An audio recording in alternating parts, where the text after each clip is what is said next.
ఇదిగో నేను నీకు తోడై ఉండి నీవు వెళ్ళు ప్రతి స్థలమందు నిన్ను కాపాడెదను అని ఆదికాండము 28 అధ్యాయం 15 వచనంలో దేవుడు మనకి వాగ్దానం చేస్తూ ఉన్నాడు. ఈ రోజున నీ పిలుపును బట్టి, దేవుడు నీకు ఇచ్చినటువంటి వాగ్దానం బట్టి, నీ దర్శనాన్ని బట్టి, దేవుడి మీద నువ్వు కలిగి ఉన్న భారభరితమైన స్థితిని బట్టి నీ ప్రయాణము కొనసాగితే గనక ఆయన తెలియజేస్తున్నాడు, నువ్వు వెళ్ళు ప్రతి స్థలములో నిన్ను కాపాడే దేవుడు ఆయనై ఉన్నాడు. ఈ రోజున దేవుని పని కొరకు, దేవుని పని విషయమై నీవు భారం కలిగి ఉన్నావా? దేవుని సువార్తను ప్రకటించుటకు సర్వ సృష్టికి వెళ్ళాలని దేవుని యొక్క ఆలోచనను కలిగి ఉన్నావా?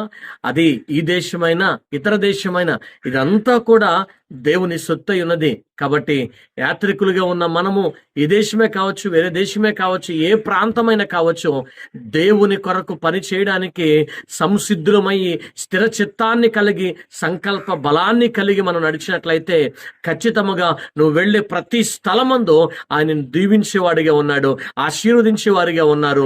నీ జీవితంలో అద్భుతమైన కార్యములు చేసి దేవుడు అనేక మందిని దేవుని వైపు త్రిప్పేటటువంటి ఒక మంచి సాధనముగా నిన్ను వాడుకునే దేవుడై ఉన్నాడు.